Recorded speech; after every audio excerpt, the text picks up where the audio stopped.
Bien, bonjour mes amis. Je vous accueille aujourd'hui sur ce qu'on peut appeler donc un sujet cambouis.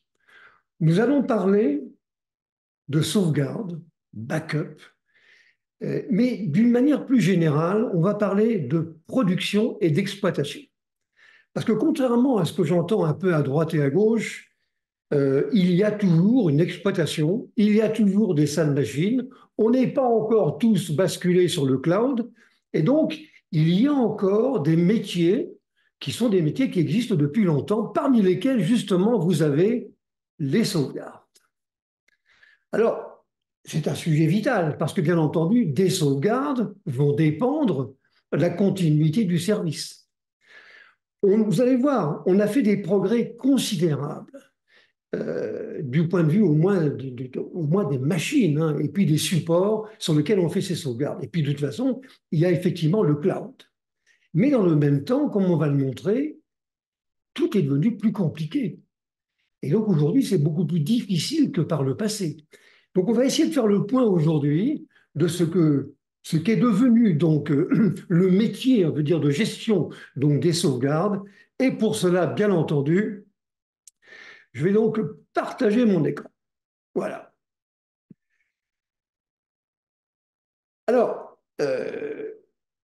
nous allons suivre le cheminement suivant. Je vais passer assez vite là-dessus, hein.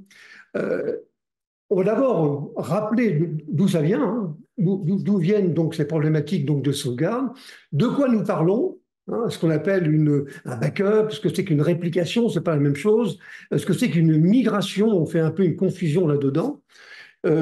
Et on va donc évoquer ces nouvelles architectures de systèmes d'information qui effectivement complexifient considérablement donc les problèmes de sauvegarde.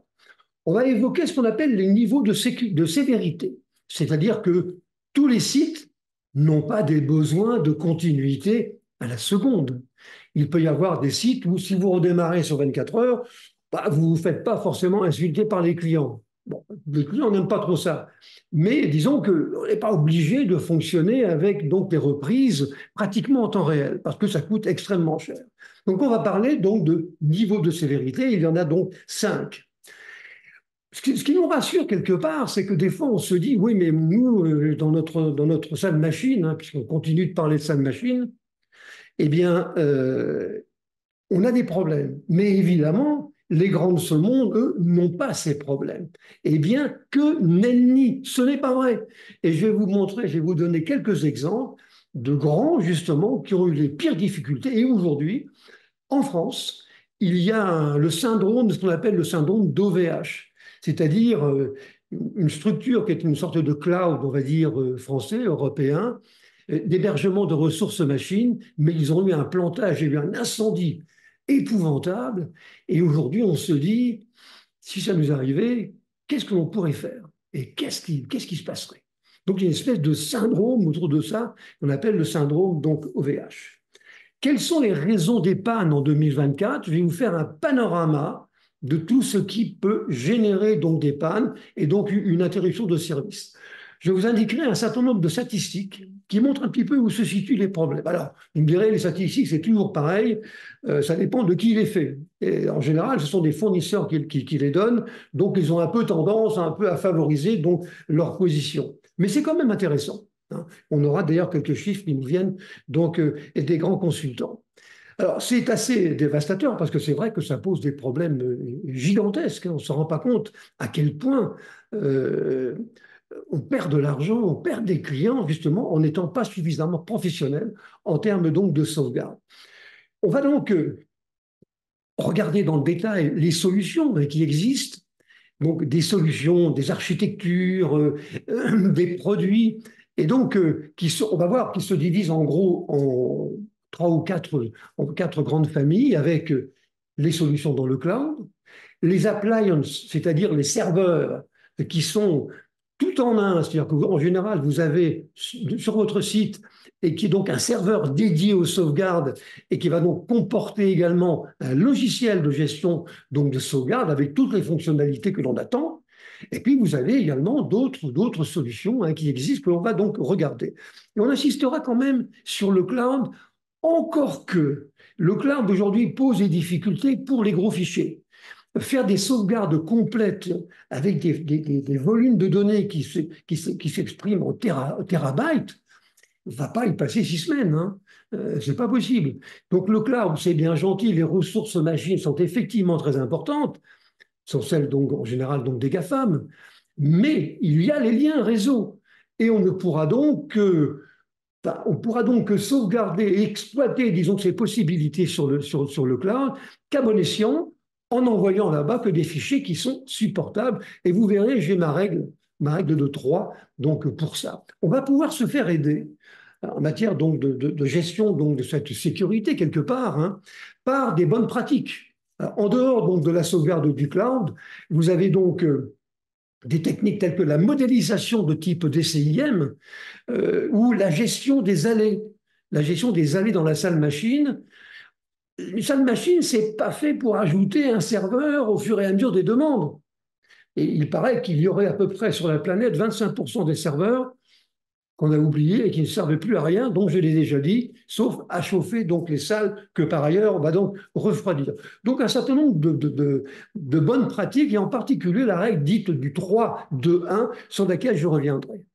Bien entendu, tout ceci s'appuie, dans la mesure du possible, sur ce qu'on va appeler des PCA-PRA, donc des plans de continuité d'activité et de reprise d'activité. Et je vous le dis dès maintenant, un plan sur deux PCA-PRA est à mettre à la poubelle.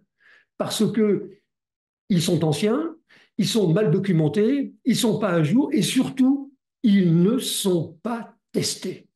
Le jour où vous avez un problème et qu'il faut effectivement exploiter donc les ressources qui sont sauvegardées, disons, de cette manière par un plan PCA, on s'aperçoit que ça ne marche pas, qu'on n'a pas la documentation, on ne sait pas où ça se trouve, mais j'ai plus de réseau. Enfin, là, on a vraiment des problèmes. À peu près 1 sur 2 à mettre à la poubelle.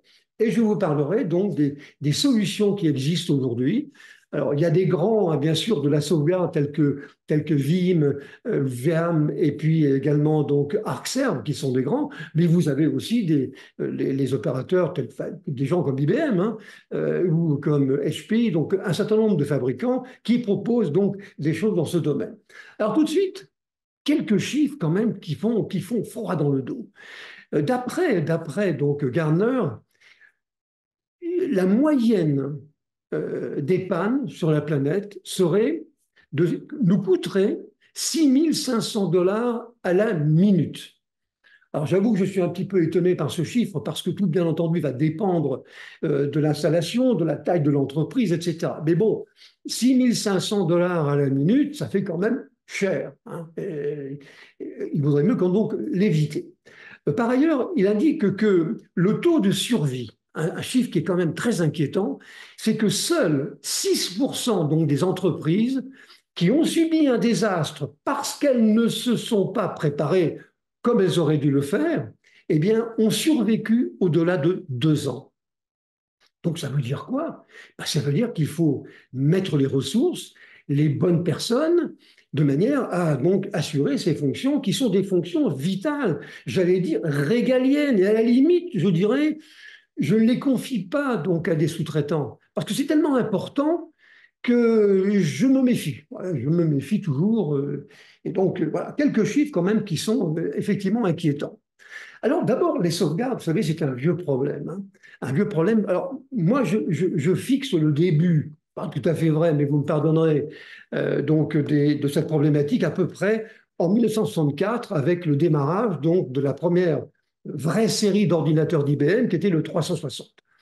Bon, on a commencé à écrire des applications en COBOL, à partir de 65, effectivement, et il a fallu commencer donc à sauvegarder donc les données, les applications. Le problème était simple. Il y avait une machine, il y avait des unités à disque, mais qui étaient là, dans la salle machine, et on avait donc un seul endroit où on allait chercher les ressources donc à protéger, qui étaient essentiellement donc des données. On exploitait, alors c'était facile, on pouvait à la limite robotiser la sauvegarde, parce qu'il y avait géographiquement, il n'y avait donc qu'un seul endroit à se préoccuper. Mais d'un autre côté, on avait quoi pour faire des sauvegardes? on avait des malheureuses bandes magnétiques 2401, on va dire de quelques mégaoctets. Hein. Mégaoctets, ce n'est pas des gigas. Hein. Et donc, c'était, en plus, c'était des bandes donc, amovibles, il fallait les monter, les démonter, les mettre dans des racks hein, pour les bandes magnétiques. Et on se servait d'utilitaires, des utilitaires qui étaient donc suggérés, proposés par, en particulier IBM, hein, qui sont des bandothécaires, qui sont en fait des gros catalogues de bandes pour stocker les bandes et savoir où elles se trouvent, si jamais un jour on en a besoin.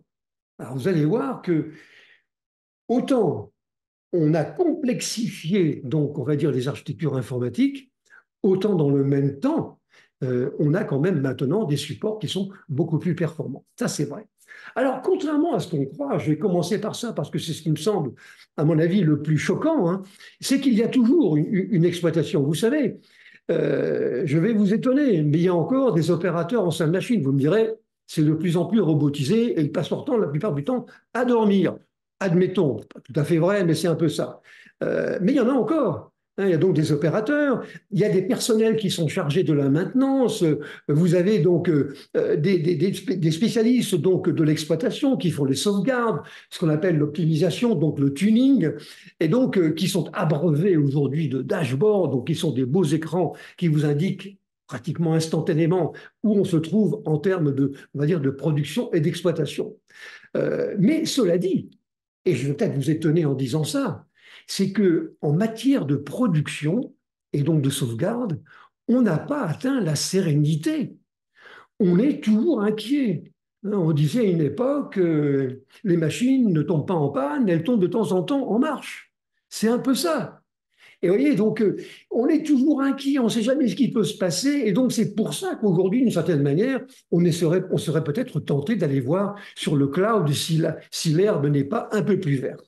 Alors, de quoi parlons-nous quand on parle donc on va dire de sauvegarde de backup?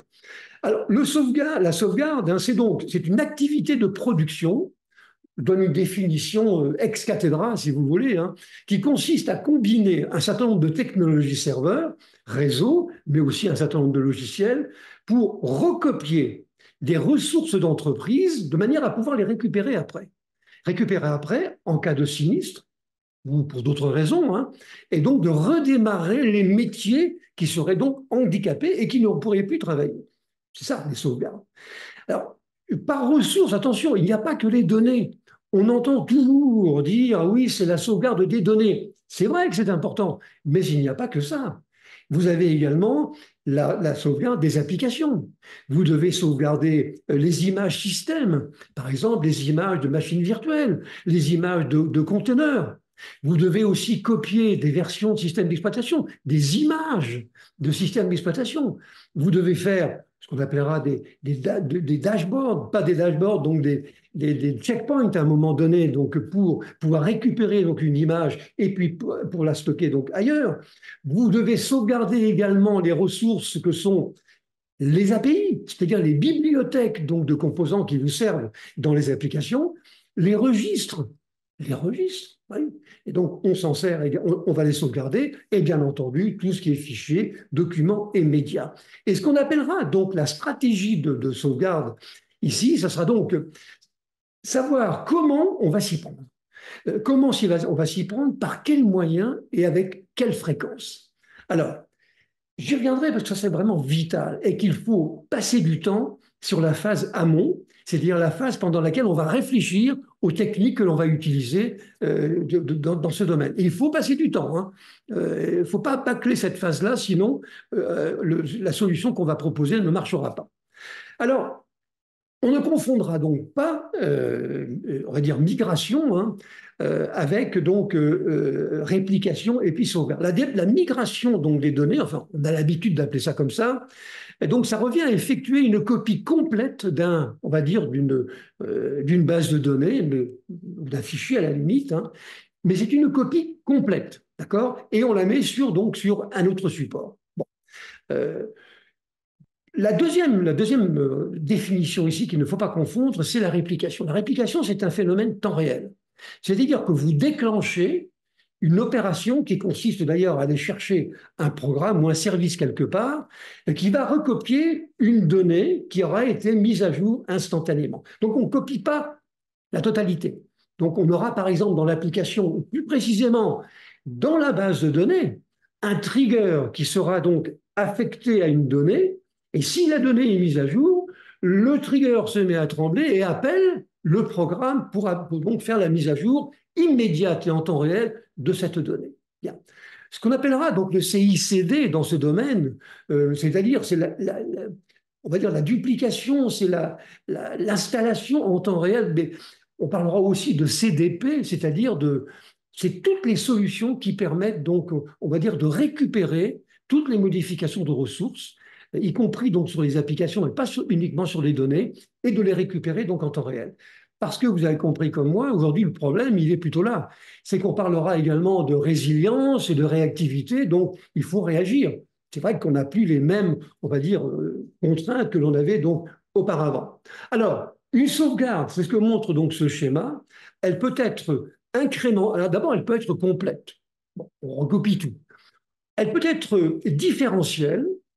On parlera de sauvegarde différentielle. Donc, on copie chacune des mises à jour. Vous voyez, on copie chacune des mises à jour depuis la dernière sauvegarde complète. On les copie toutes, de manière à pouvoir, si c'est nécessaire, eh bien, récupérer, donc effectuer donc, pratiquement, donc on va dire les mises à jour, et récupérer donc dans la base de données dans un bon état. Donc vous voyez, différentiel, on recopie toutes les mises à jour depuis la dernière sauvegarde complète. Et c'est là où est la différence avec la sauvegarde incrémentale, c'est que là, on recopie les mises à jour depuis la dernière mise à jour incrémentale et non pas complète. Donc, tous les logiciels aujourd'hui que vous allez pouvoir installer sur vos serveurs et qui vont prendre en compte donc, les problèmes de backup sont capables d'effectuer ces trois types, on va dire, de services. Alors, je vous disais, le problème que l'on a maintenant, c'est que tout est devenu horriblement compliqué. Et je vous rappelle ici ce schéma que j'ai eu l'occasion de vous montrer, c'est regardez ce que sont devenues nos architectures informatiques. C'est monstrueux. Je vous dis, où est le temps béni où il y avait une machine et un fichier? Maintenant, c'est une vraie catastrophe. On a des hyperviseurs, donc on a du VMware, on a de l'Hyper-V, on a des containers Docker ou autres, on a des outils qui rentrent un petit peu en concurrence avec les outils d'administration tels que les outils de Kubernetes pour gérer donc les images de containers.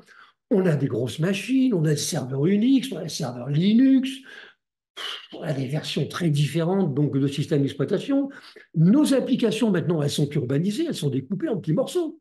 Elles sont découpées avec des composants qu'on va appeler les web services, des microservices maintenant. Hein. Les SOA, vous me direz, les SOA, ça n'a pas marché. Mais bon, il y a quelques-uns qui malheureusement se sont lancés là-dedans. Des architectures de type, on va dire, urbanisation par fonction. C'est-à-dire qu'à un moment donné, j'ai besoin d'un traitement, ben, je vais le chercher sur un serveur qui généralement, d'ailleurs, se trouve dans le cloud. On a des web components, on a plein de trucs maintenant qui sont très différents et qui ont, du point de vue des contraintes de sauvegarde, du tout les mêmes impératifs. Non, c'est pas du tout la même chose. Et donc, c'est très délicat donc, à gérer du point de vue matériel. Alors, vous n'avez pratique beaucoup moins maintenant donc de mainframe, mais il y en a encore. Hein. Il y en a encore avec des logiciels donc d'administration et de suivi qui restent très importants. D'ailleurs, il se dit, ce qui n'est pas négligeable, c'est que si les mainframes ne représentent que 3% du parc installé chez IBM, eh bien, on va dire, la contribution au chiffre d'affaires est de 10%. Pourquoi? Parce que on a encore donc des infrastructures assez lourdes, mais qui ont un gros avantage, c'est qu'elles fonctionnent. Ça, on ne peut pas leur reprocher, ça marche très bien. Donc, on va avoir encore des mainframes, on aura des serveurs, on va faire de l'hyperconvergence, on aura des machines qui seront simplement donc convergées, on aura des réseaux virtuels, des réseaux locaux virtuels avec les VXLAN, on aura donc des SD-WAN, l'approche donc des réseaux totalement logicialisés. Hein, bon. On a donc des IDN avec des outils qui sont des langages qui permettent de programmer le comportement donc, des réseaux. Hein, vous avez des langages aujourd'hui hein, qui permettent de faire ça. Tout ça, ça se bouscule, hein. Et puis, du point de vue des machines, on a des capacités maintenant de scale-out horizontal, c'est-à-dire d'augmentation de la puissance dans des clusters, sans remettre, sans arrêter, réinstaller et redémarrer. Maintenant, on fait du scale-out. On a des clusters, bien entendu. On a des outils de tolérance aux fautes. On a des architectures qui sont, on va dire, installées par niveau, hein. Beaucoup d'ailleurs aujourd'hui avec les systèmes d'IoT, hein, avec les capteurs. Et vous avez plusieurs niveaux, ce qu'on va appeler les niveaux de edge, hein. On a des serveurs désagrégés. C'est une catastrophe. Comment voulez-vous gérer ça simplement alors que c'est compliqué? C'est pas possible. Tout est devenu horriblement compliqué. D'ailleurs, moi je pense qu'on a un petit peu complexifié les choses, un peu par plaisir, hein. On a peut-être écouté un peu trop les informaticiens et cette complexification ne s'est pas nécessairement toujours, en tout cas, justifiée. Non. En tout cas, c'est ça, à ça qu'on a affaire. Donc, ça rejoint mon postulat du départ. On a des architectures maintenant qui sont beaucoup plus compliquées, c'est vrai, par rapport à ce qu'il y avait auparavant. Mais par contre, on a, c'est vrai, des outils qui sont infiniment plus sophistiqués. Et bien entendu, je ne manquerai pas de dire que l'intelligence artificielle va nous apporter et nous faire faire des miracles dans ce domaine, car vous savez comme moi, aujourd'hui, il ne peut y avoir de vérité dans notre métier sans l'intelligence artificielle. Je n'y crois pas une seconde, mais bon, c'est ce qui se dit en tout cas. Alors, les niveaux donc, de sévérité dont je parlais. Alors, bien sûr, c'est abstrait, hein, on peut toujours raisonner donc différemment. On a l'habitude de fonctionner comme ça, c'est peut-être pas une mauvaise idée quand on veut discuter avec des fournisseurs, hein. Le niveau le plus bas, c'est ce qu'on appelle le niveau négligeable, hein. Quand on a des problèmes, des pannes, partielles ou totales, hein, ça n'a pas beaucoup d'impact sur les services qui sont fournis. Euh, les pannes sont faciles à réparer. Et il suffit de repartir d'une situation saine. En général, on n'est pas complètement obsédé. On dira que c'est négligeable. Bon, il faut quand même faire attention, mais bon, c'est pas dramatique. L'informatique n'est pas au cœur, on va dire, de l'activité de l'entreprise. On parlera d'un niveau minimum maintenant. Un niveau minimum, là, il peut y avoir quelques interruptions, mais qui restent encore relativement faibles de service. Mais ça commence à avoir quelques conséquences, mais pas trop. En particulier, l'image de marque, elle n'est pas écornée et on ne perd pas nos clients.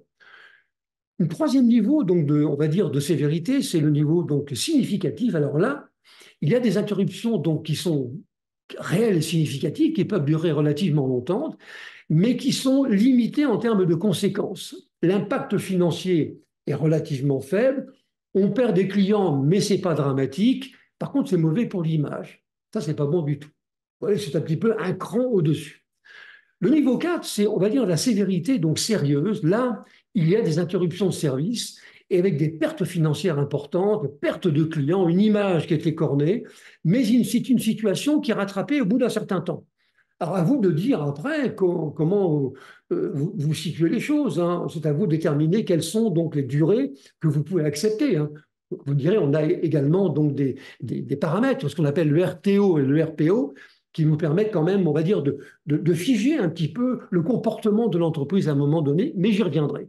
Et puis alors, vous avez la sévérité grave, où là, on a carrément destruction donc d'installation et donc interruption très longue de service. Ça peut durer de plusieurs jours à plusieurs semaines, voire plusieurs mois. Alors, c'est arrivé, hein.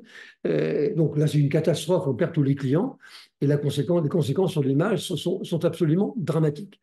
Bon, ça arrive, hein. Moi, je pense que la bonne philosophie que doit avoir un chef d'exploitation dans une entreprise, c'est de te dire, c'est pas si ça va arriver, c'est quand ça va arriver. Il doit toujours avoir l'inquiétude, vous voyez, cette paranoïa qui le taraude. C'est ça qui lui fait progresser et c'est ça qui lui permet de rendre donc des bons services. Donc, vous voyez, des niveaux de sévérité. Alors, je vous disais, eh bien, il ne faut pas croire que les grands n'arrive rien. Je vous montre quelques exemples. Alors, au VH, l'incendie, bon, très bien, ça a duré plusieurs jours pour eux.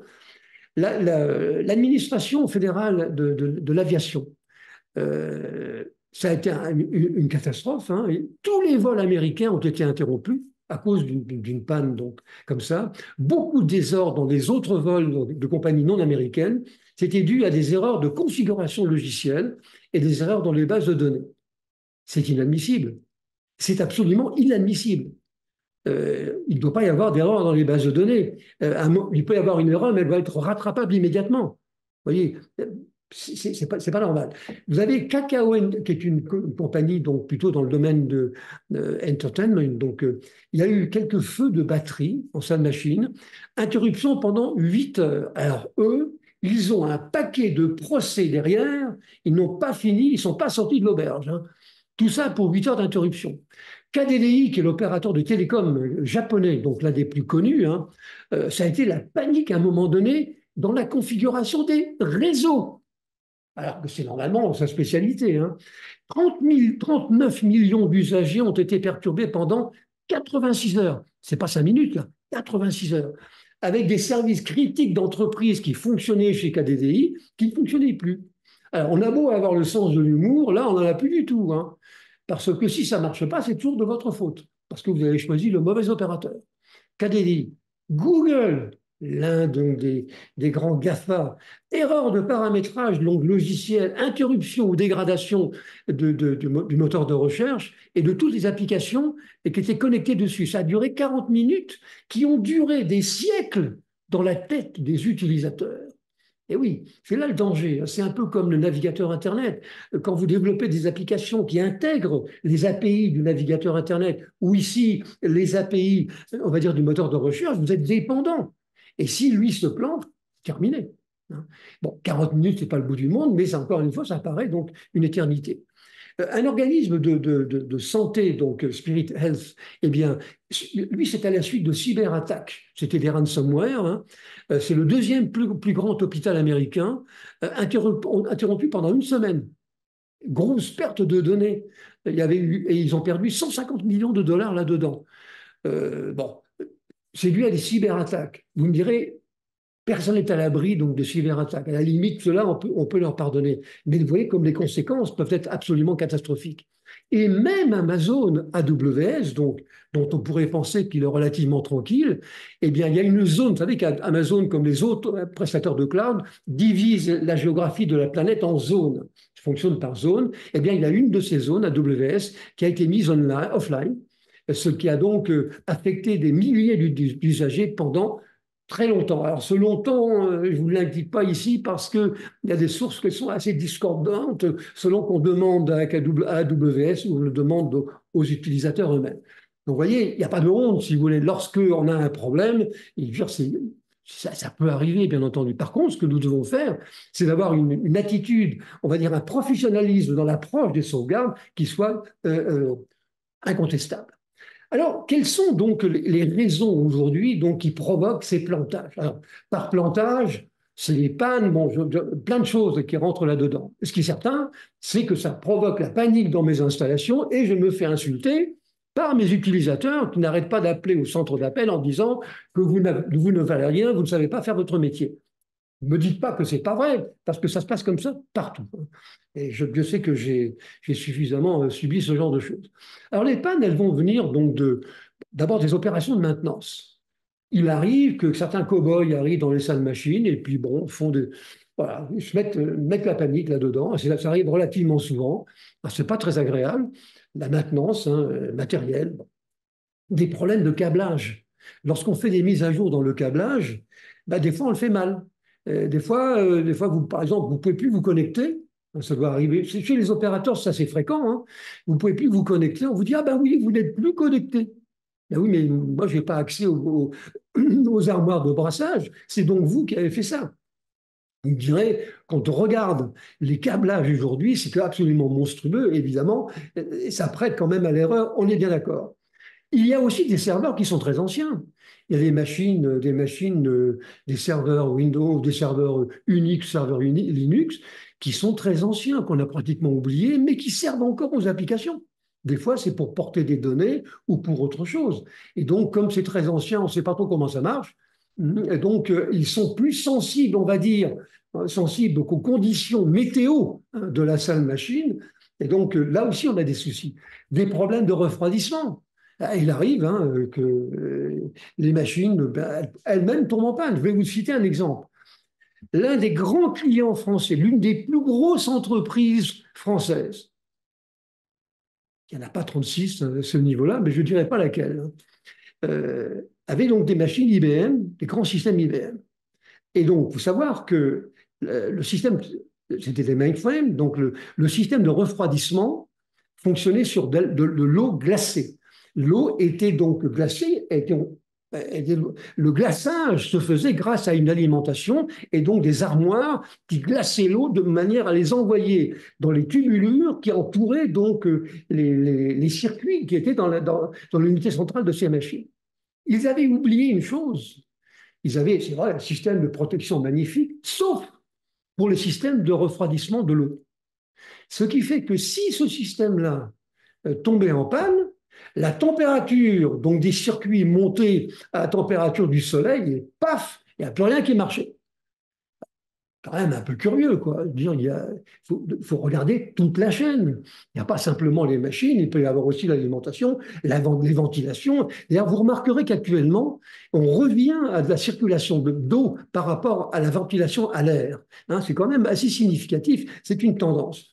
Des problèmes d'alimentation, il peut y avoir des coupures d'alimentation, certaines machines sont plus ou moins sensibles donc à ces micro-coupures, ça arrive.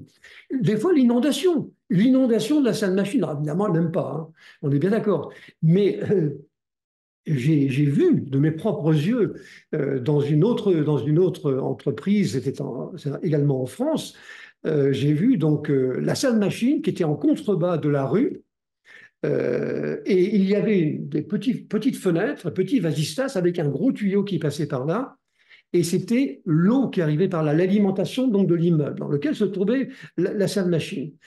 Et on avait donc demandé bêtement, hein, mais si on coupe le tuyau, l'eau va tomber là-dedans. Eh oui. Et donc, inondation. Ah oui, on ne peut pas l'empêcher. Ah non.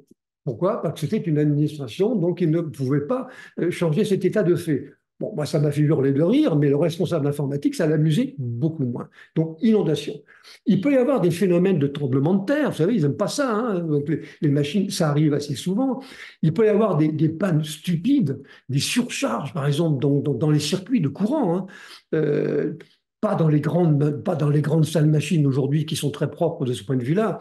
Il peut y avoir des câbles qui sont débranchés, on l'a accroché avec l'épée, ça peut arriver. Bon, la mauvaise organisation des salles, ça j'y reviens dans un instant parce que c'est vraiment quelque chose de vital, parce qu'on a trop tendance à cumuler les serveurs au fur et à mesure des besoins, on les met un peu n'importe comment. Alors si on n'a pas d'outils de type DCIM pour organiser donc la répartition de ces serveurs en fonction de leur consommation électrique, eh bien on fait n'importe quoi. Or il faut avoir des plans d'organisation donc des allées, ce qu'on appellera les allées froides, allées tièdes et puis allées chaudes, mais j'y reviens.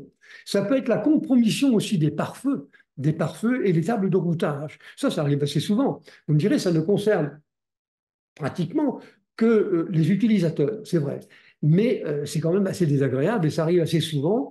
Ces routeurs étant parfois accessibles de manière non protégée, déportés, et il est assez facile d'aller, on va dire, modifier donc ces tables de routage. La protection par des mots de passe, elle est quand même illusoire. La supervision globale, dont je vous disais, on n'a pas d'outils donc de supervision globale et de modélisation, ça c'est pas bon. Il peut y avoir aussi des dysfonctionnements de serveurs, hein, ça arrive. Il peut y avoir les attaques de cybercriminels, beaucoup d'erreurs humaines et puis des incendies. Alors des incendies, c'est arrivé très régulièrement. Et normalement, on devrait se faire aider par des plans de continuité d'activité de manière à pouvoir repartir ailleurs. Mais je vous le disais tout à l'heure, et je vous montrerai un peu plus loin, c'est à peu près 1 sur 2 donc des installations qui sont réellement à mettre à la poubelle. Je suis complètement paranoïaque de ce point de vue-là. Mais le rôle d'un responsable informatique ou d'un responsable d'infrastructure ou de production, c'est quand même de regarder ça de près. Hein, d'être informé. Et la meilleure manière d'être informé, c'est de faire du DCIM, c'est-à-dire d'avoir un outil de supervision qui va vous alerter en permanence sur ce qui se passe dans votre salle. En fonction de quoi, eh bien, on va déclencher ou se déclenchons de manière automatique donc les sauvegardes que vous aurez donc imaginées.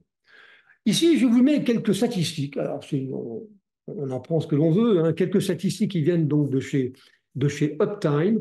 Alors vous avez ici sur le schéma donc de gauche, en haut à gauche, vous avez les causes de plantage qui sont regroupées par nature, hein, c'est un petit peu différent de ce que je vais donner au préalable, mais là vous avez les pourcentages, hein, vous voyez les réseaux et les liens et les lignes qui représentent 31% des plantages, l'alimentation donc c'est 23%, les systèmes, etc., et les problèmes de logiciels donc c'est 18%. Sur la partie droite, c'est plus intéressant, vous avez une enquête que Uptime a menée et ils ont demandé est-ce que vous avez vraiment confiance en cloud, dans le cloud. Et 11% des clients ont répondu nous avons confiance dans le cloud pour supporter la totalité de nos charges de travail. Il y en a 25% qui ont dit que le cloud est susceptible de supporter les charges essentielles de travail.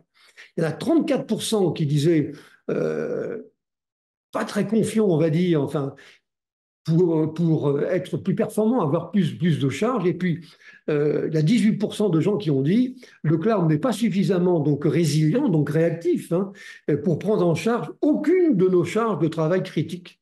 Donc, c'est pas gagné. Et encore, on ne parle pas des problèmes de lien ici. Vous avez les erreurs de réseau qui sont indiquées, et puis vous avez les erreurs d'alimentation. Alors, je vous rappelle que cette présentation que je suis en train de vous faire, elle sera disponible demain, et en particulier, vous avez le PDF que vous pouvez télécharger de la totalité donc, de la présentation. Alors, ça, c'est le plus important. C'est vous avez donc quelles sont les architectures possibles aujourd'hui. Et donc, je vous ai mis sur ce schéma un petit peu une organisation telle qu'elle devrait être actuellement. Alors, vous avez quoi? Vous avez sur la partie basse et à gauche, vous avez les ressources, on va dire, du site local. Vous avez donc les utilisateurs en bas. Vous avez les développeurs à droite qui ont souvent, en termes de sauvegarde, il faut des mises à jour sur un serveur dit de staging, c'est-à-dire on va dire de test, hein, qui est une machine qui leur appartient, hein, dont on ne s'occupe pas nécessairement, mais c'est un premier palier, on va dire, de sauvegarde. Et puis vous avez tous les serveurs, on va dire les serveurs métiers, et qu'il va donc falloir sauvegarder et donc surveiller, les annuaires LDAP, très important, les serveurs d'authentification qui sont liés donc à ces identités liées de LDAP, vous avez tous les clusters de données, vous avez les serveurs métiers, la facturation, gestion de stock, etc. Vous avez les repositories de containers, c'est-à-dire les annuaires de containers. C'est-à-dire que vous avez un certain nombre d'images de containers qui sont accessibles sur votre cluster. Et donc, en général, c'est un annuaire de containers. Et quand on installe donc un cluster sur un nœud, eh bien, on va chercher l'image correspondante. Donc, c'est un ensemble de fichiers qui sont des fichiers système qui constituent donc un annuaire. Et puis, vous avez également tous les serveurs, on va dire, de gestion d'API, parce que les applications, c'est bien joli, mais elles vont utiliser des API et il faut qu'elles soient à jour, ces API. Donc, on a donc des annuaires, on a donc également des serveurs qui permettent d'être propres de ce point de vue-là. On aura donc des mises à jour qui se font là-dessus, et donc la mise à jour reportera soit sur deux types de machines, soit sur des appliances, là vous n'avez pas besoin de vous occuper de rien, vous avez simplement à vous assurer que l'appliance assure les fonctions de sauvegarde qui vous intéressent, ou alors sur un serveur, on va dire standard, dédié pour vous, mais que vous avez dédié et que vous avez équipé d'un logiciel donc de sauvegarde de type Arcser, de type VM, de type HP, comme je vous le disais. Sur vos serveurs à vous ou sur les appliances, en général, on peut utiliser donc des disques, on peut avoir des NAS, on peut avoir des disques RAID. En général, c'est RAID 1 qui est une copie simplement, et du RAID 5 où là, vous avez une répartition donc des données et également combinées avec les informations de contrôle sur 5 volumes. Hein. L'idée étant que si l'un des volumes tombe en panne, on peut reconstituer les données à partir des autres. Mais attention, un RAID 5 ne constitue pas une copie, ce n'est pas vrai. Et entre autres, quand on va parler donc de 3-2-1, eh bien, ce n'est pas une copie. Hein, c'est un moyen technique qui peut avoir aussi quelques faiblesses. Bon, vous avez donc vos installations. Les mises à jour, elles vont se faire donc sur les 4 modes que je viens de vous indiquer pour les sauvegardes. Sauvegarde complète, sauvegarde donc incrémentale, sauvegarde donc différentielle et puis sauvegarde de type CDP, c'est-à-dire en temps réel. Bien. Ça, c'est vos installations locales. Ce n'est pas suffisant maintenant. On a en général des sites de secours. Souvent, dans le cadre d'un PCA-PRA, on aura donc des installations de secours et le lien qu'il y aura entre vos installations à vous et le site de secours seront des liens qui sont assez importants, qui peuvent être de l'Ethernet, par exemple, et qui peuvent être maintenant de plusieurs centaines de gigabits par seconde. C'est devenu très rapide, hein, 400 gigabits par seconde, et ce sont des offres maintenant qui existent chez les opérateurs. Donc, vous leur demandez de vous relier vos deux sites à vous, principal et secondaire, et ils vous donnent un lien donc à haut débit. Vous aurez besoin, donc vous allez retrouver sur ces installations trois types de serveurs. Le serveur, disons, froid, un serveur qui est là, donc vous avez la machine, mais il n'est pas encore installé. Vous avez les ressources, mais ce n'est pas encore installé. Donc, pour redémarrer, ça peut vous demander une nuit ou un week-end, vous réinstallez tout là-dedans avec les bibliothèques, les systèmes et les applications, et ça va repartir.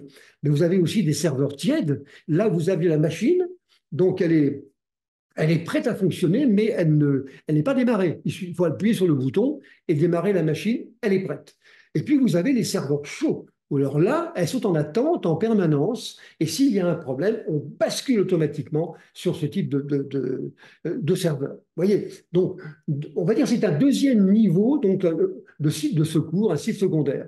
Et puis, on a accès donc, de plus en plus maintenant donc, au cloud, avec donc dans le cloud, soit des infrastructures que vous avez louées, qui peuvent être de type IaaS, ça peut être donc une machine virtuelle, ça peut être un container, mais ça peut être également un serveur physique de type bare metal. On loue une machine donc physique. Et également maintenant, on exige que le site de secours soit lui-même connecté par des techniques, ce qu'on appelle le cloud to cloud, à un autre site, à un autre cloud, et que les opérateurs, que les fournisseurs de cloud s'arrangent pour assurer donc le transfert des données lorsque l'on fait ça. On dira qu'on va fonctionner en cloud hybride, ce qui vient un petit peu en superposition avec une autre définition du cloud hybride, à savoir le fonctionnement transparent des applications sur le cloud ou en local. Mais bon, là, on parlera donc, on va dire, d'hybridation entre différents clouds. C'est ça qu'on fabrique aujourd'hui. Alors, on n'est plus du tout dans la même organisation qu'autrefois. Et c'est devenu quand même extrêmement compliqué. Il faut quand même bien s'en rendre compte. Et moi, je crois que la meilleure manière de faire, c'est de se dire quels sont mes problèmes, quelles sont les applications que je dois sauvegarder, quel est le temps de réponse que je dois, pas le temps de réponse, quel est le RTO et RPO qui sont les durées pendant lesquelles on peut se passer d'applications et la durée pendant laquelle on peut se passer de données, quelles sont ces paramètres en fonction des applications. Et une fois qu'on a fait un tour complet de ce qu'il faut faire, et alors là, il faut passer du temps, voire des mois pour le faire, avec l'avis donc des utilisateurs, bien entendu. Eh bien, on va implanter donc une stratégie qui consistera à utiliser donc cette infrastructure-là. Et après, simplement, deviendra donc le cahier des charges que l'on confiera donc à un prestataire. Bon. Alors, les services que l'on attend, ils sont j'en ai fait une. D'abord, la règle des 3 points. 3, 2, 1. Quand on parle de 3, 2, 1, on veut dire qu'il faut, quand vous faites une copie, eh bien, d'abord, il faut qu'il y ait 3 copies. 2, c'est pas assez. 4, ça peut coûter cher. 3, c'est pas mal. Il faut 3 copies d'un même fichier, par exemple. Il faut au moins 2 types de médias différents. Si vous avez un disque dans votre salle machine, il n'est pas idiot de mettre ça ailleurs, un autre type donc de support à distance ou ailleurs. Et il faut qu'il y ait toujours une sauvegarde, ça c'est le 1, qui soit hors de votre site. Donc ça correspond à ce que je viens de vous dire sur l'organisation générale donc, de vos services donc, de sauvegarde. Bon, alors, quand vous regardez l'offre qu'il y a sur le marché maintenant, ils ont tous des solutions mixtes, hein. Vous avez des logiciels spécifiques, vous avez des serveurs dédiés et ils ont en général donc du cloud, voire ce sont des clouds parfois, je pense à Barracuda par exemple, qui est un cloud qui est dédié donc à ces opérations de sauvegarde. Il y a certains serveurs, il y a certains fournisseurs qui sont ouverts, merci, donc à toute ou partie des clouds. Alors des fois, on peut être connecté donc à AWS ou à Google ou mettons à Microsoft, mais des fois non. Hein, il faudra faire très attention à ça, et il faut faire attention aussi au fait, au C2C. Hein, si vous voulez garantir, on va dire, le backup entre les clouds, vous devez donc assurer cette communication. Il faut, alors, le terme RTO et RPO, donc c'est essentiel, hein, je vous rappelle, hein, RTO, c'est le temps pendant lequel vous pouvez vous passer des applications. Si l'utilisateur vous dit c'est 10 minutes, ça veut dire au-delà de 10 minutes, il perd des clients. C'est ça la réalité. Donc ce sont vraiment des impératifs, ça. Hein. Et il faut être, moi je pense, assez pessimiste sur ce point de vue-là. Et le RPO, c'est le temps pendant lequel on peut travailler sans avoir des données fraîches, à jour. Mais peut-être que ça ne nous empêche pas de faire en partie, peut-être d'une manière dégradée, mon métier. Alors, il faut que ces solutions soient faciles à mettre en œuvre, parce que le système est tellement compliqué maintenant qu'on va devenir complètement fou. Hein. Donc, il faut faire attention que ça soit pas trop complexe. Et je pense, par exemple, à une solution telle que Vim, je la trouve trop compliquée. Alors, elle a beaucoup de qualités par ailleurs, mais je trouve que c'est quand même compliqué. Puis, il n'est pas le seul, hein, il y a d'autres solutions comme ça. Tous les modes de sauvegarde doivent être assurés. Hein. Je vous ai parlé d'incrémental, de complet, du différentiel, et il faut pouvoir s'appliquer à n'importe quel type de ressources. Là encore, il y aura des distinctions entre ceux qui vont sauvegarder donc des images système, ceux qui feront ou non des snapshots. Hein. Donc, c'est des copies d'images, mettons, d'une machine virtuelle à une autre machine virtuelle, par exemple. Hein. Alors, la règle 3.1, 3.2.1, je viens de vous la dire. Hein. Le logiciel de sauvegarde, les fonctions qui sont assurées, elles doivent s'appliquer à tout, aussi bien aux serveurs locaux qu'au cloud et à tous les dispositifs physiques, en particulier les NAS. On a une multitude maintenant de solutions très diversifiées et donc avec des disques partagés également. Parce qu'il faut bien comprendre que, par exemple, l'une des raisons qui font d'attaque aujourd'hui, on va dire, de diminution de notre pertinence donc d'exploitation, vient de ce que les cybercriminels attaquent non seulement nos ressources machines et nos fichiers, mais également les sauvegardes. Alors, si vous croyez être tranquille parce que vous avez des serveurs, mais sur le même réseau, des serveurs uniquement de sauvegarde de données, non, ils vont venir chez vous, mais en même temps, ils vont aller regarder ailleurs s'il n'y a pas des données que l'on peut pirater ou détruire. Donc, il faut faire attention à ça. La reprise en cas de dysfonctionnement doit être rapide, euh, au moins pour les applications et les fichiers sensibles. Il faut pouvoir redémarrer éventuellement en mode dégradé, et il faut pouvoir relancer donc les applications les plus sensibles parce que, et j'ai mis ici 5 secondes vous semble une éternité, parce que c'est vrai, lorsqu'on est vraiment lorsqu'on est vraiment contesté, lorsqu'il y a vraiment un problème, les secondes vous paraissent une éternité. Ça n'arrête pas de sonner de tous les côtés, sauf si le téléphone est en panne aussi, ce qui arrive. Bon. La restauration, elle doit être granulaire, elle doit s'appliquer à n'importe quoi. Ça peut être au niveau d'un fichier, hein, ça peut être un dossier, ça peut être des volumes complets. Il faut que l'automaticité donc de ces sauvegardes doit être paramétrable. Et en cas de panne système, on doit pouvoir basculer sur une ressource en attente sans intervention. Mais je viens de vous dire tout à l'heure qu'il y a plusieurs possibilités donc de recours avec les trois types donc de serveurs. On a besoin également de fonctions donc de chiffrement, de garantie d'intégrité, ce que certains fournisseurs appellent l'immutabilité donc des données. Bon, et des protections contre les accès non autorisés. Mais par exemple, le chiffrement est quelque chose d'essentiel. Hein, histoire encore de rajouter, donc, on va dire, une barrière donc, de protection. Il faut respecter également les contraintes réglementaires, ce qui devient de plus en plus épouvantable, avec le RGPD qui est très connu donc, en Europe, mais il y a d'autres contraintes au Canada, hein, aux États-Unis. Donc ça devient un peu la quadrature du cercle aujourd'hui. Il y a à peu près une cinquantaine actuellement dans le monde de recommandations différentes en matière de protection des données personnelles. Alors, pour s'y retrouver là-dedans, c'est pas simple parce que, évidemment, elles sont toutes contradictoires, évidemment. On veut pouvoir, on va dire, tabler sur ce qu'on appellera l'évolutivité, donc le scaling. Aujourd'hui, j'ai mes installations qui fonctionnent. Eh bien, si demain j'ai 2 fois plus de données ou 2 fois plus de serveurs, eh bien, il faut que ça puisse continuer à marcher. Donc, il faut que le logiciel il soit adaptable. Il faut qu'il soit évolutif. Bien. Il faut que les sauvegardes soient quand même relativement rapides. Il ne faut pas non plus que ça demande des journées. Or, des fois, c'est ce qui se passe, hein. Lorsqu'il faut redémarrer des installations complètes sans avoir fait suffisamment de précautions, c'est effectivement ce qui se passe. On a besoin de possibilités d'archivage et également donc de stockage à long terme. On fait une distinction entre l'archivage et le stockage à long terme. Pourquoi? Parce que l'archivage, ça a plus une connotation, on va dire, légale, alors que l'archivage à long terme, c'est plutôt pour nous. Bon, enfin, on peut contester cette affaire. Et en plus, j'ai besoin d'avoir une documentation à jour, complète et compréhensible parce qu'elle est faite à un moment donné par des gens, mais peut-être qu'elle sera exploitée demain par d'autres personnes. Or, il y en a quand même qui ont un peu le chic pour noyer le poisson, hein, et on a quand même du mal à s'y retrouver. Donc, toutes ces fonctions-là doivent être accessibles.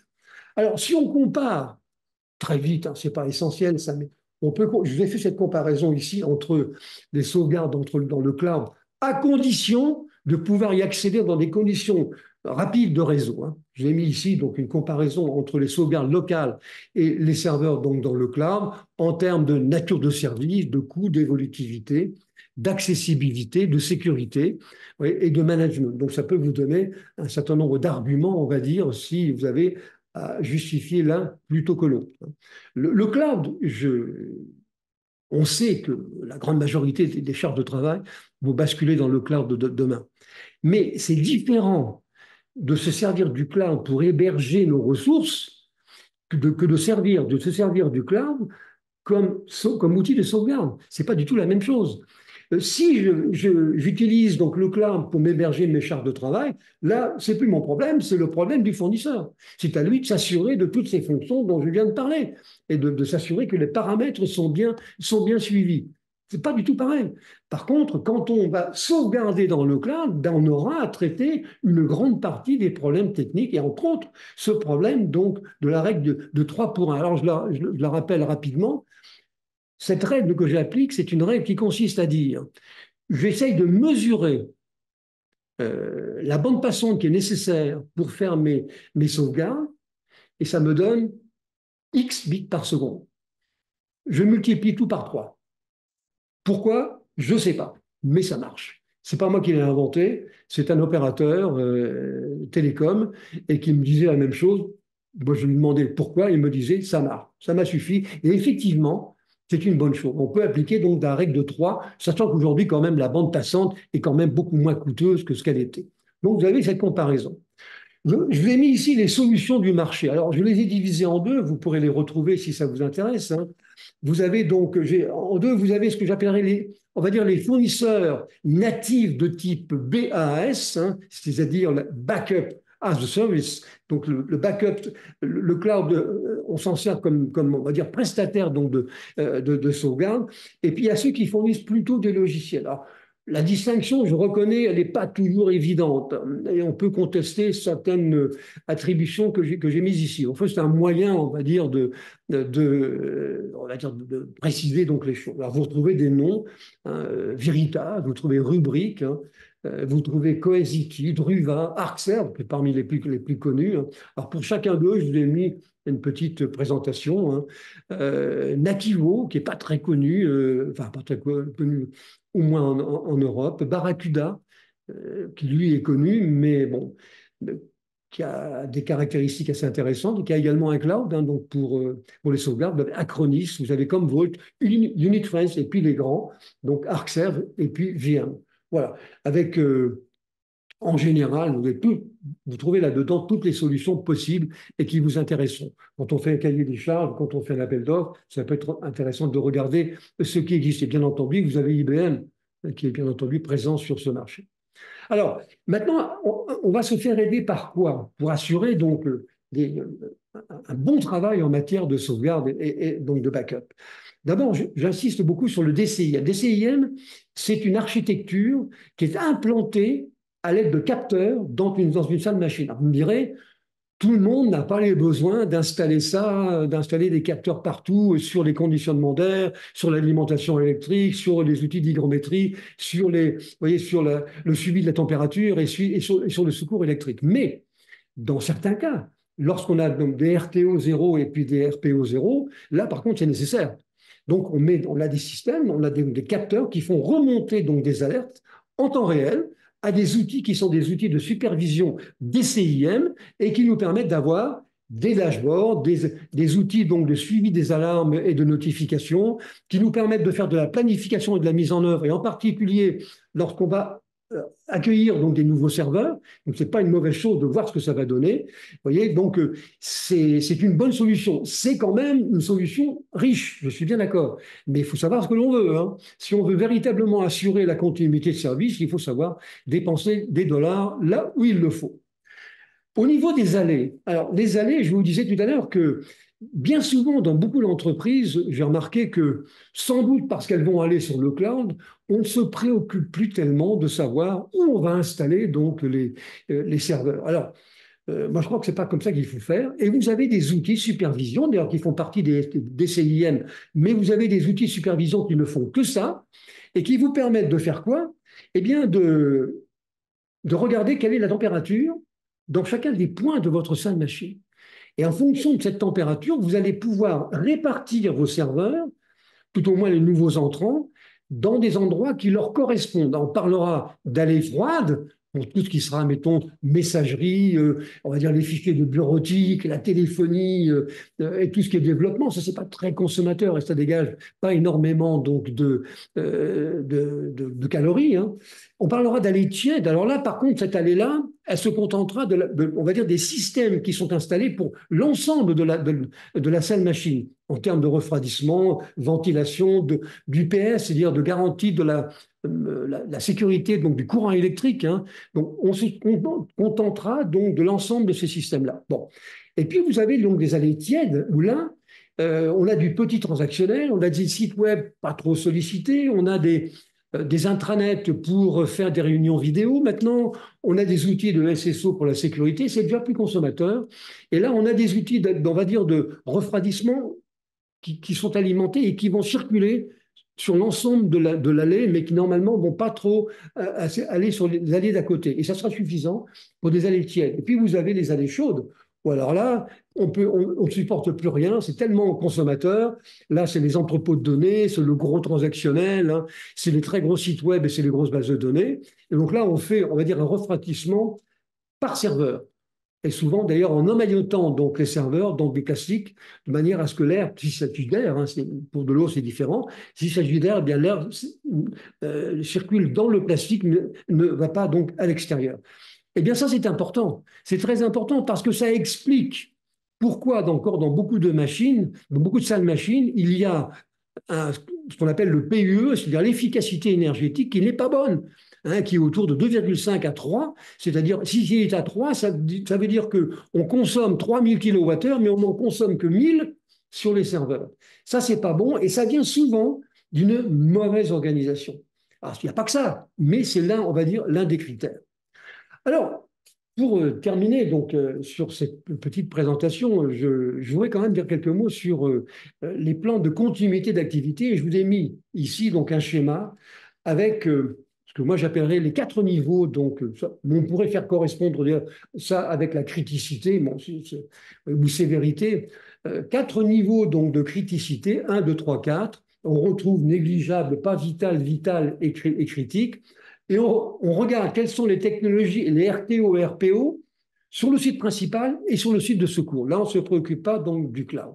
Alors, sur le site principal, on regarde quelles sont les configurations, hein.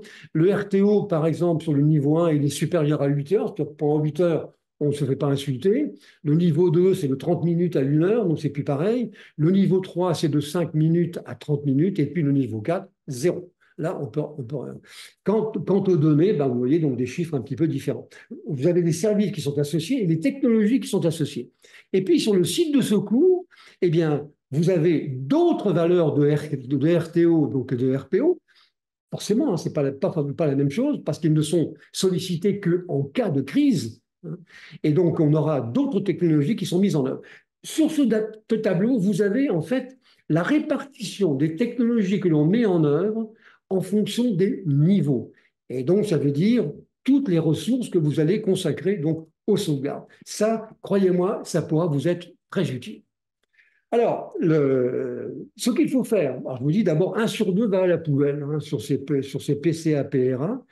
Ce qu'il faut faire, c'est que quand on veut monter un système comme ça, en plus, si vous voulez, des outils de sauvegarde, eh bien, il faut être très, très rigoureux et il faut faire les choses avec beaucoup de sérieux.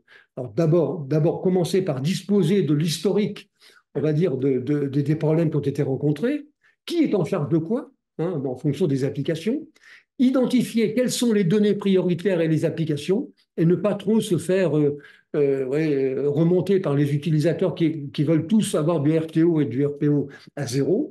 Il faut préciser donc les conditions de reprise, vous indiquez ça dans votre PRA, vous appliquez la règle du 3-2-1 lorsque c'est possible, et surtout, et j'insisterai jamais suffisamment là-dessus, il faut les tester. C'est ça qu'il faut faire, il faut les tester, ces plans. Si vous ne les testez pas, ça ne sert à rien.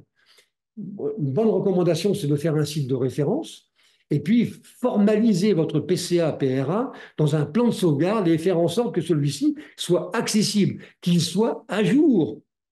Combien de fois j'ai pu voir des paniques chez les clients? Pourquoi? Parce qu'ils ne savaient pas où étaient les ressources. Ah oui, elles sont dans l'intranet, mais l'intranet est en panne. C'est quand même pas très sérieux. Il faut dire ce qui est. Bon. Et puis, donc, il faut réévaluer de manière régulière donc, ces PCA-PRA avec les conditions donc, de sauvegarde qui vont avec. C'est une préoccupation permanente. Vous êtes chef d'orchestre. À vous d'organiser les technologies dont vous disposez maintenant de manière à répondre aux besoins des usagers stricto sensu dans le domaine de la sauvegarde, mais également d'une manière plus globale dans les plans de PCA. Je vous ai indiqué ici, simplement, pour l'illustration de mes propos, qu'on voit un retour maintenant très, très fort des bandes magnétiques dans les problématiques. On a presque fini, donc ne vous inquiétez pas. Dans les problématiques de sauvegarde, donc ce sont des bandes magnétiques qui sont des cartouches. Hein. On a maintenant des capacités qui sont absolument faramineuses. Couramment, en ce moment, on a du LTO9 et du LTO10 qui sont respectivement à 25 et à 48 terabytes. Terabytes, hein. Donc, c'est quand même des millions de milliards de bytes. Ça commence à faire beaucoup. Hein. Et en mode compressé, on atteint à peu près 60 terabytes ou 120 terabytes. Alors, je précise que c'est du mode compressé sans perte, évidemment, parce qu'on ne va pas compresser si on perd les données. Eh bien, on en a de plus en plus besoin. On voit pas un retour, mais on maintient quand même les robots, vous savez, les robots de cartouches qui nous permettent d'aller chercher rapidement donc, les données lorsqu'on en a besoin. Pour terminer, donc, quelles sont les évolutions que j'envisage, qu'on peut envisager en tout cas dans ce domaine? D'abord, je pense qu'on aura de plus en plus de sauvegardes hybrides, à la fois entre le cloud et les installations on-premise, mais également entre plusieurs clouds. Euh, il faut se méfier, il faut se méfier des pannes des grands acteurs. Alors, ils sont très bien équipés, c'est vrai, ils sont très professionnels, mais ça peut arriver, et c'est arrivé. Et il y a des compagnies, pas pour les grands, mais des clients qui ont mis la clé sous la porte à cause d'eux. On voit de plus en plus de menaces de cybercriminalité qui vont attaquer nos données de sauvegarde. On cherche à avoir aujourd'hui de plus en plus des outils qui assureront donc une réactivité donc maximum, pas forcément en temps réel, mais une réactivité maximum. On verra une meilleure conformité donc des sauvegardes, c'est à peu près sûr, une forte extension donc des solutions de backup sur le cloud. Hein. Vous voyez, c'est vraiment la fonction de backup qui est assurée donc par le cloud. Le retour en force des bandes, ne serait-ce que parce qu'elles sont très performantes aujourd'hui, encore que je me méfie tout de même. Parce que ces bandes magnétiques, elles ont des densités d'enregistrement qui sont tellement fortes que je me dis, elles vont devenir illisibles. En plus, la technique qui était utilisée, plus maintenant, mais la technique qui était utilisée par l'enregistrement, est l'enregistrement dit hélicoïdal, vous savez, sur les bandes 8 mm, des trucs comme ça. En fait, ça ne marchait pas très bien. Donc là, maintenant, je suis quand même échaudé et je me méfie. Bon. Apport de l'intelligence artificielle, évidemment, hein, ne serait-ce que pour me permettre d'analyser les conditions donc, de sauvegarde, hein, pour avoir une meilleure compréhension des incidents, donc des outils d'administration nous permettent donc de faire ça, mais allocation intelligente des ressources, meilleure organisation aussi de notre salle machine en fonction des prévisions. Hein. Il faut quand même savoir un petit peu où l'on va. Donc, et puis, mise en adéquation des réseaux. on se rend compte maintenant qu'on a beaucoup péché de ce côté-là, c'est qu'on n'a pas mis en place les réseaux qui correspondaient aux besoins que nous avions. Maintenant, il faut le faire, hein. C'est une fonction, alors, c'est une fonction que je crois absolument vitale. Euh, Juste avant de terminer, donc je reviens dans un instant. Donc vous avez ici donc les prochains webinaires. Je vous invite à me rejoindre le 16 février. On va faire un webinaire sur les grandes utopies du TI, toutes les horreurs qu'on a faites, ou plutôt les erreurs ou horreurs, comme on voudra, hein, que nous avons commises. Donc ça se passera le 16 février prochain. Bon, donc moi, ce que je crois, si vous voulez, c'est que cette fonction, on va dire, cette fonction, ce besoin que nous avons de sauvegarde, on va dire, de faire ce métier la manière la plus rigoureuse possible, je crois qu'il n'y a que nous qui pouvons le faire. Alors, vous me direz, on peut toujours employer donc des prestataires pour faire ce travail, mais il ne faut pas leur confier la responsabilité de ces fonctions. C'est vraiment, je crois que c'est pour nous. Je, on doit être capable de superviser ces fonctions-là, parce que c'est notre entreprise qui peut être en jeu. Il faut être paranoïaque. Les prestataires ne partageront pas la paranoïa que nous pouvons éprouver. Et si vous avez des installations qui sont sensibles, je crois qu'il faut quand même faire extrêmement attention et garder chez vous donc ces fonctions-là. Maintenant, ce n'est pas la tendance. On a déjà plus d'ingénieurs système, on n'a plus personne pour la supervision des infrastructures, on se débarrasse de tout le monde. On met en bas, on ira dans le cloud. Oui, mais attention, attention, parce que tout n'est pas aussi sûr qu'on voudrait bien le croire. Voilà, les sauvegardes, problème très grave aujourd'hui. J'espère d'avoir attiré un peu votre attention sur ce sujet, parce que moi, je l'ai vécu beaucoup. Et on va dire, ça n'a pas été simple. En tout cas, merci infiniment pour votre attention. J'espère vous retrouver donc le 14 février sur les grandes utopies. On parlera du client-serveur qui n'a jamais marché, des architectures à la Gartner, donc des architectures, on va dire, de services, les fameuses SOA qui n'ont jamais marché non plus. On va être assez dur, hein. Voilà, on va parler de tout ça. Donc, au 14 février prochain, en attendant, merci pour votre attention et à bientôt.